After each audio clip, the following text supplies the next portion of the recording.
So far, ano napapansin po ninyo sa ngayon? Ano yung ang tingin nila sa PhilHealth ngayon na bilang PhilHealth member, nakikita na sinasabi na nila na malaking na itutulong ng PhilHealth sa kanila? Oo. Lalo na kapag sila nakasakit. Especially ngayon, ang pinupush natin sa PhilHealth is itong primary care natin, no?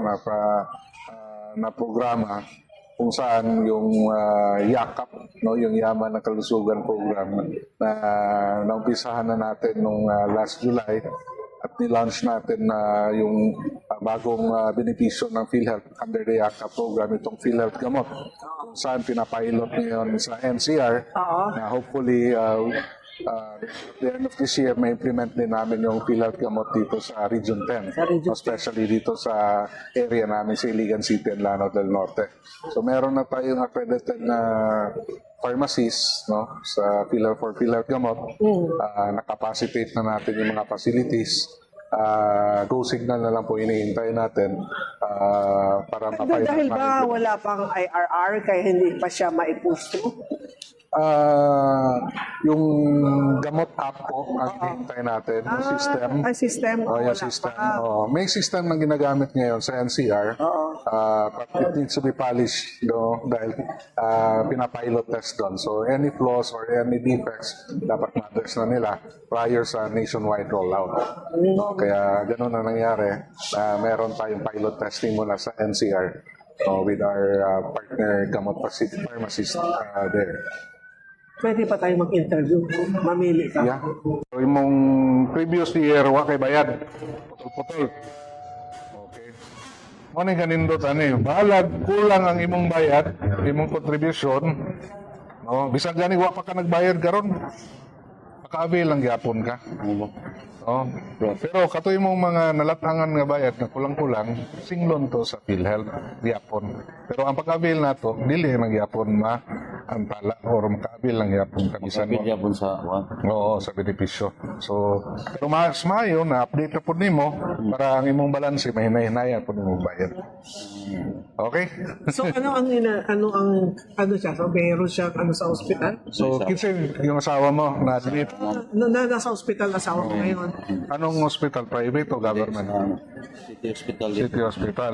So, Pero yung asawa, pero ikaw member ka ng PhilHealth, hindi? member siya. Dati asawa ko kasi OFW bagong dating. OFW. Yung kanya Pinoy ni. ko, inactive yung Kasi member niya. OFW, di ba karamihan hindi nagbabayad kasi meron silang employer sa ibang bansa. Hindi naman ang iba yung land base self-employed sila, voluntary yung bayad nila. Yung C-base yun yung may mga deduction CMAT. Suri na yung agency mag-ano lang, no? Hindi pwede, hindi. Ilang taon siya naging OFW? Nataon din. Apat na taon. Tapos pag uwi niya may sakit na o nagkataon lang nagkasakit lang ngayon? Nagkataon. Dating ba ng sakit na nag-trigger? Nag-trigger. Yung mga kasi OFWs ay direct contributors din natin. But individually paying, no, wala kasi silang employer talaga. No employee-employer relationship. So yung kontrata nila abroad, direct sa employer nila. No? Ano ang masasabi mo ngayon sa PhilHealth? May mga benepisyo nararamdaman ninyo o Nakakatulong din mo. Nakakatulong din kasi kumbaga sa mga bill sa hospital. So yung 500 na hulog ninyo sa PhilHealth, hindi na yan mabigat para sa inyo. Hindi na po. Dahil na kung nagkasakit, sobra-sobra. Sa gamot lang. Malaki na po. Nagpa-register ka na ba sa YAKAP? Wala pa po nga. Wala pa. Hindi ba alam. Magpa-member ka, magpa-register. Ano ba ang member mo? Magpayakap ka na sa PhilHealth. Mo na ang atong Yaman ng Kalusugan program. Kung asa mo na yung outpatient care sa PhilHealth. Magpa-rehistro ta sa PhilHealth. Kading number sa imong misis, mo atong i-register dari sa opisina. Pwede dari. Pwede po sa atong mga accredited YAKAP provider para ma-under mo dito nga facility kung asa libreng konsultasyon sa doktor, laboratorio, X-ray. mga medisina, no? O guban po. Walang bayad yun. Libre na siya, especially kung government facility. No? Yan, pa-register ka. Yakap yun. Yakap din mo. Yakap. Yakap. PhilHealth Mga yakap. barangay yun. Natay mga 5 ka barangay health centers karon diri sa Iligan na PhilHealth accredited na. Napod tay private, no, kating Eagles Pharma, Iligan Polymedic, Grospe Polymedic na hospital. Napay soon mga ubang hospital mo apil na pud sa yakap o kaning City Hospital. Anong igilis din sa Tiwanga. Oo, pa-register ka, Sa City Hall katong clinic dito sa Santa Filomena, no, Kiwalan, o Buruon, o Kiwalan ka. Dito, tanang Kiwalan Barangay Health Center. Dito na lang ka. Dol-dol na ka. Ha? Okay. Salamat sa ngalan ni mo. Sente. Vicente. Okay, salamat, sir. Thank you, ha? Thank you. O, sino naman? 10 years na kami mag-asawa. So at that time, siyempre, nag-change status na siya. So gusto niya sanang makita din yung contributions niya before. Pwede po ba? Ay, Sa PhilHealth portal? Opo. Yes. Yung PhilHealth portal natin, na-access nyo, ma'am? Hindi niya po ma-access. Hindi ma-access. Okay.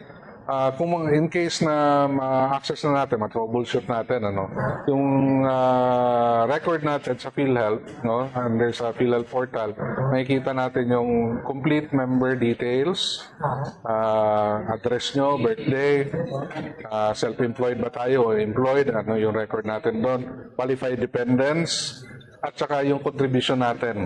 So, simula at saka sa latest ninyong mga bayad. Opo. So, Yun po ang gusto niya i-process. So ngayon, kailangan natin ma-retrieve yung ating account, no? Kung pero nakasok naka-log-in ka, hindi. Hindi pa po. Hindi Kasi pa. 13 years na ako kasi kami kasal, dependent ko na po siya, di ba? So para hindi ko magastos kasi Isa na hindi lang. naman practical ng isa, dalawa ang mabayad sa amin. Pero wala naman siyang employer. Before meron, Department of Agriculture po. nag-apply ka ng trabaho. Wala na.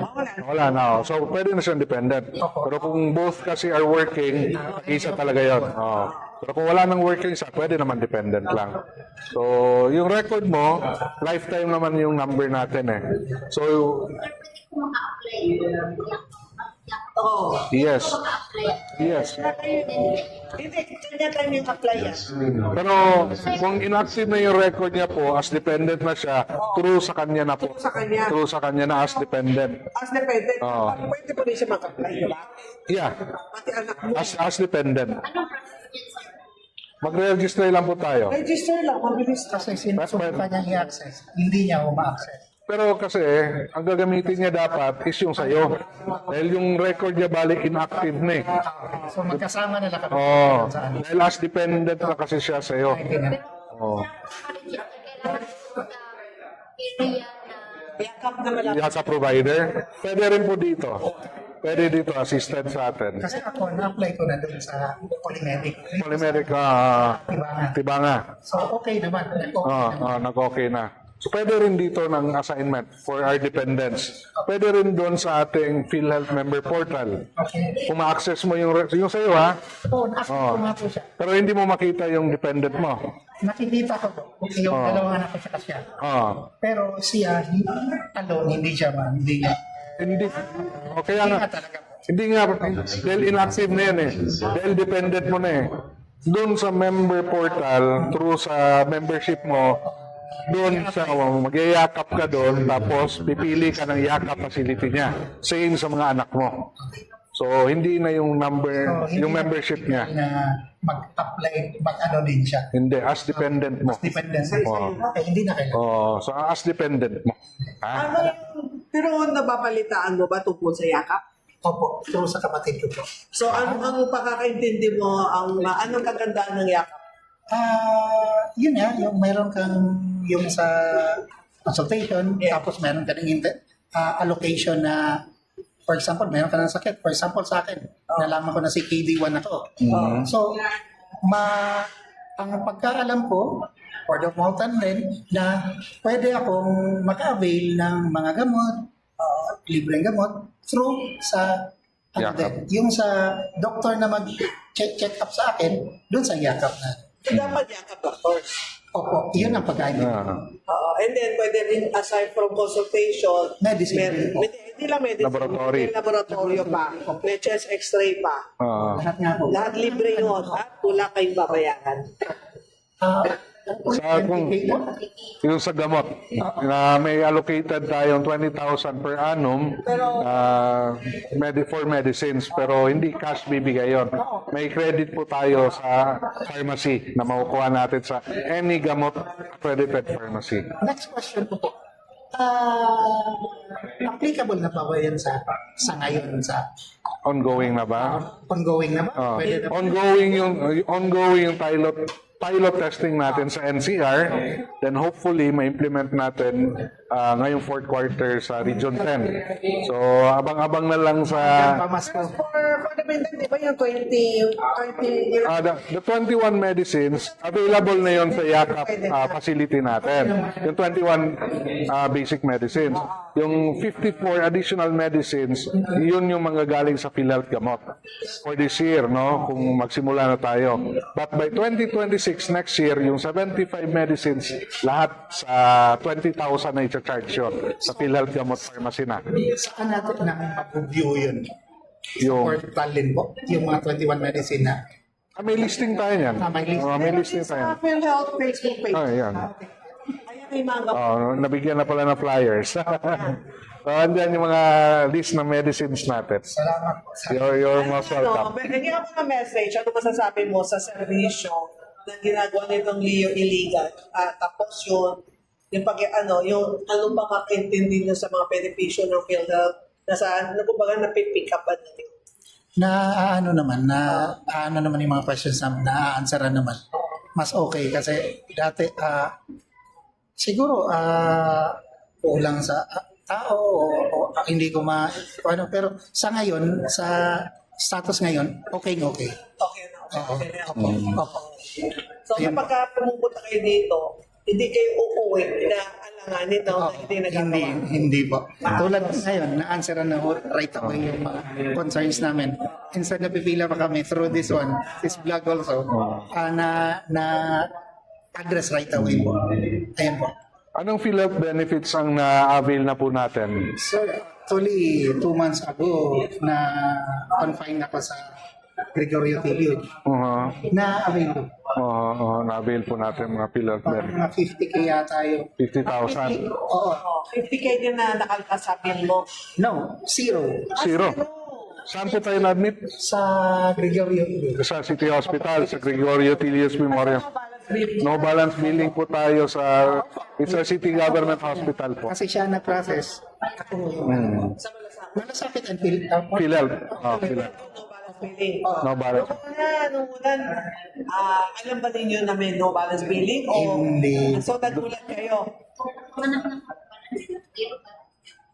yun din. Pagpanganak niya, wala rin kayo binayaran. That was 6 years ago. 6 years ago. Yes. Ang panganak, kasama din ba? Yes po. Any type of illness, kung government hospital, dapat no balance billing. Zero. So, ever since yung campaign natin in partnership with our local government is especially for indigent members, senior citizens, PWDs, no balance billing po. As much as possible, ma-provide nila lahat. Medicines, laboratory, and everything. Kasi sa ibang agency, pagka yung sa ganitong pakananganak, hindi sinasama kasi ang reasoning nila, meron daw silang 9 months preparation. Hindi yan bigla. So sa PhilHealth, pwede. Pwede.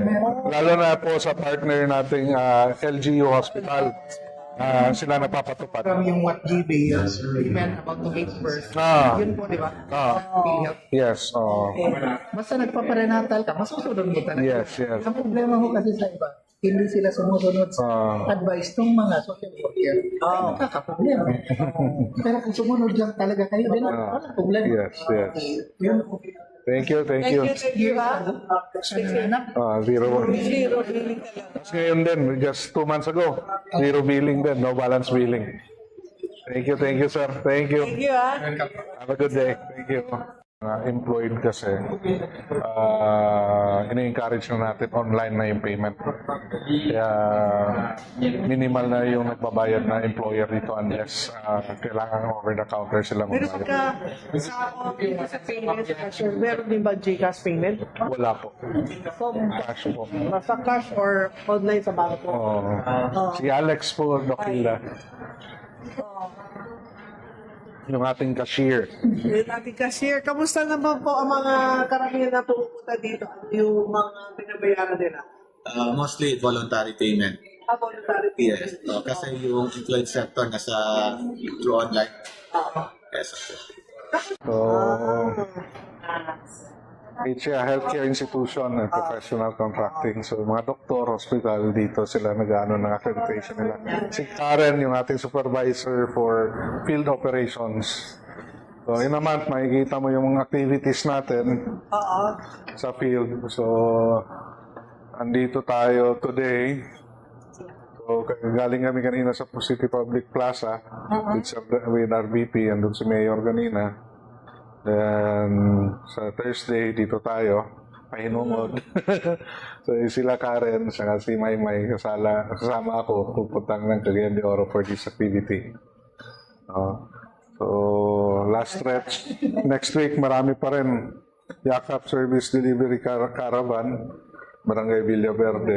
By invitation din to, ini-invite na tayo, Doc, ano? So, may radio program din tayo. Dalawa yung ating Pero dito, kasi kanina meron kami nakausap na gusto nila magpa-register sa YAKAP. Pwede na sila pumasok dito?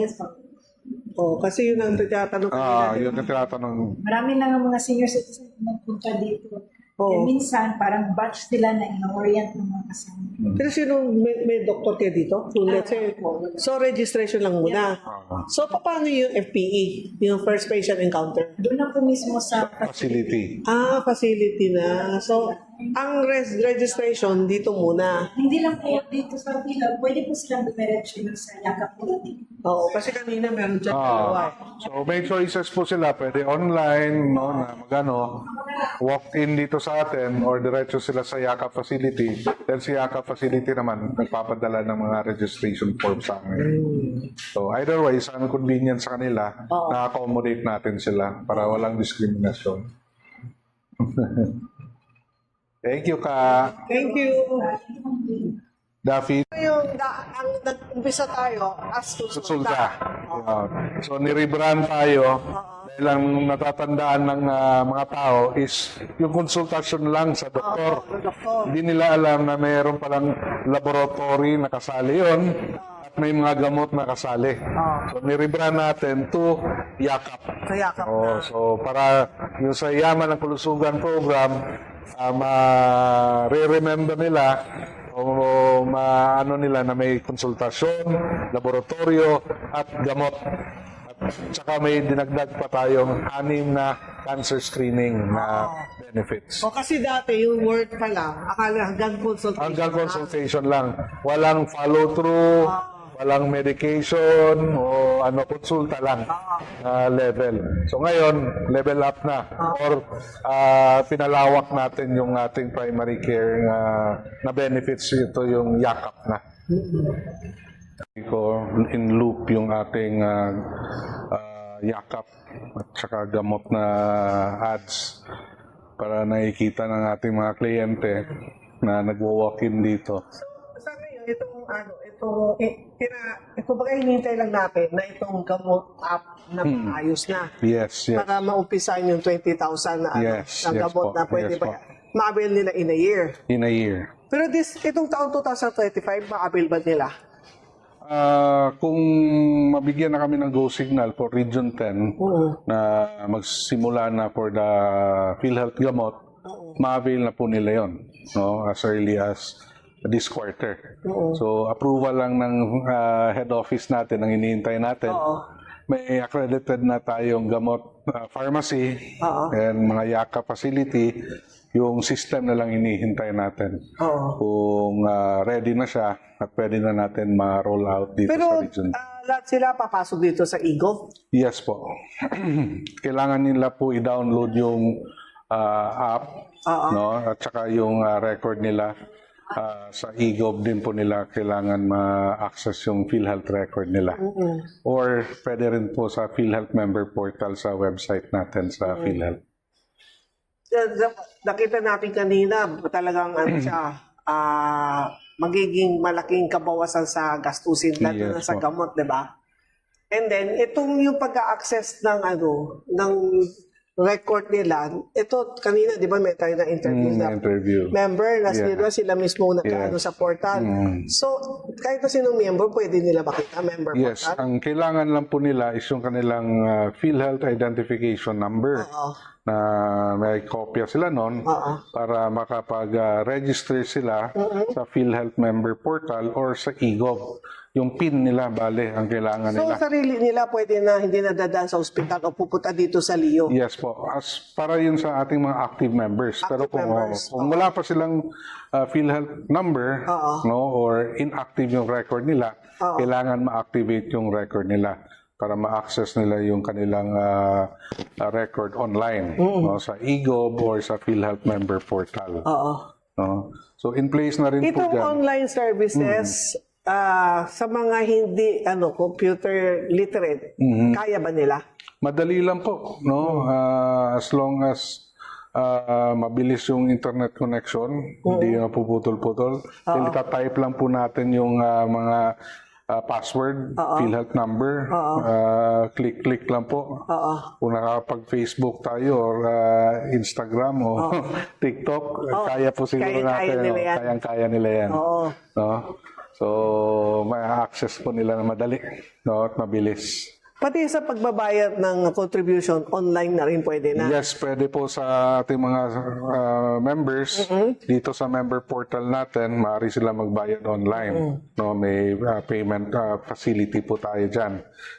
Online na pwede nilang bayaran. So, kung nais nila magbayad, well, hindi naman kailangan susunod doon sa quarterly kung anong kaya nila. Yes, pwede naman monthly. Pwede monthly, pwede minimum quarterly, o pwede naman buong taon. Pwede. Kung kaya ng budget nila, isang taon pwede nilang bayaran. Minimum of 1 month po. So, yan po, makikita nyo. Credit card or debit card. GCash, Paymaya. So, or lahat may GCash, pero Yes, online. Pero online. hindi yung kanina na Sa cashier Sa natin, cashier, wala pong oo. GCash. Oo. Pwedeng GCash online na payment natin. online na payment pwede. Oo. So, ito meron din sa doon sa baba din. Yes. Meron tayong ads din po doon. Oo, yun. Yeah, PhilHealth member portal. Easy, fast, hassle-free. Ito buo na, kasama na rin ba ang iligan? Yes, nationwide po yan. Nationwide yan? Oo. Paano nila naibabato sa inyo? Kung may immediate na concern under our jurisdiction, binabato po nila sa amin officially yon sa Action Center po. So, kailangan po rin namin sagutin yun o ma-actionan din namin. So, mandated po kami na sumagot sa kanila. So, ito naman, ito senior citizen. Kapag sila before, hindi sila, sabihin natin wala silang PhilHealth ID, pwede na sila magpa-register as senior citizen. It's either either lifetime member, kung meron silang hindi bababa sa 120 months na contribution, pwede sila sa lifetime member. Pero kung kulang naman sa 120, dun sila sa senior citizen natin na sponsored program natin. Bakit naisip talaga nila yung acronym na YAKAP? Yung kasabihan kasi na yaman ng kalusugan, di ba? Kung sa English pa po, doktora, is health is wealth. Di ba? Yung pinakamagandang yaman is yung kalusugan. Kalusugan. So, kailangan natin alagaan yung ating kalusugan. Kung saan, yun ang ginagawa ngayon ng PhilHealth na we should promote healthy lifestyle, no? To seek preventive care, no? hindi pa malala yung sakit o may nararamdaman, magpakonsulta na, magpalaboratorio, at meron naman tayong libreng gamot na mabibigay sa ating mga miyembro para hindi na lumala yung sakit. O kung hindi sila magamot o maagapan, pag na-admit kasi, mas mahal na yung gastos at mas bugbog na yung galang katawan. And then dito sa slogan natin ng PhilHealth, ito matagal na to. Oh, matagal na to. Your partner in health. So ngayon talaga masasabi na nila na talaga totoo partner nila pagdating sa ang PhilHealth sa kalusugan. Yes po. Yeah, yun po talaga ang ever since na inaano natin sa ating mga miyembro or sa ating mga ano na partner po talaga ang PhilHealth, no, sa lalo na sa kalusugan nating mga Pilipino. Tayo ay andyan during their need na magpa-hospital man o kung as simple as check-up, no, kung may magkasakit man sa pamilya nila, simple na sakit tulad ng lagnat o pagtatae ng mga anak, may katulong na kagad sila sa pamaraan ng yakap, at kung kailangan na ng higher care, admission na doon na sa ating mga accredited hospitals naman po ang tuloy nila. Sir, invite mo mga ano natin, mga nanonood at siyempre mga nakikinig din sa radyo na kumbaga yung itong PhilHealth na bigyan nila ng importansya. Lalo na ngayon, meron tayong yakap na hindi lang nila naririnig, dapat punta nila. Yes, sa lahat pong nanonood, nakikinig sa programa ni Doc Hilda, inaanyayahan po namin kayo na alamin ang ating programa sa PhilHealth, no? Kung hindi lamang sa panahon na naalala natin ng PhilHealth kung admitted o kailan nasa ospital na tayo, no? Kaya sumali na po tayo sa YAKAP, no, na programa ng PhilHealth kung saan libre ang konsultasyon sa ating mga doktor. Meron tayong 13 laboratory procedures na covered po. At meron tayong 6 na cancer screening po na covered din po. Libre rin po yan. At higit sa lahat, meron tayong 75 medicines na ma-avail, no, under the gamot program, no, or gamot benefits na under sa PhilHealth, kung saan meron tayong 20,000 pesos na pondo kada miyembro or kada pasyente na meron tayong 20,000, no, kada pasyente na ma-avail. No, so mag-inquire na po, magparehistro at sumali na po sa ating programang yakap sa PhilHealth para malayo tayo sa sakit. At para sa akin naman, sa mga hindi pa po nagpapa-registered sa yakap, magpa-register na po kayo. Kasi ang gusto ng PhilHealth, maagapan. Preventive na tayo ngayon. Huwag niyo hintayin na magkasakit kayo. Yun nga, totoo, kung nakasakit kayo, meron kayong makukuha malaking benepisyo, pero mas malaki pa rin ang iyong babayaran. Mas mahihirapan pa kayo. Unlike kapag kayo ay nagpa-consulta, first patient encounter, tapos pag sinabi ng yakap doctors, need niyo mo magpa-laboratorio. Pag may nakita ka agad, sabihin natin sa urine o sa dugo o sabihin natin sa chest x-ray, uso ngayon ng influenza, kung nalaman na may pneumonia, para makakapunta na kayo kagad at mabibigyan pa kayo ng gamot, maagapan. Kasi ang gusto namang natin na higit unang-una, pagdating sa financial, wala kayong problema kasi libre. Pangalawa, pag pinalala pa ninyo, unang-una kayo nahihirapan. Pangalawa, hindi kayo makapasok sa trabaho. Pangatlo, hindi natin alam kung gaano naging kagrabe dahil hindi nyo binigyan ng importansya iyong sarili. Kaya ngayon, nandito po tayo sa PhilHealth Iligan at talagang inaano namin sa inyo na maraming benepisyo ang PhilHealth. Yes po. Lumapit na po sa kanilang pinakamalapit na PhilHealth na local health insurance or PhilHealth Business Center or PhilHealth Express para sa kadagdagang impormasyon o magparehistro sa PhilHealth o sa any yakap natin na facilities.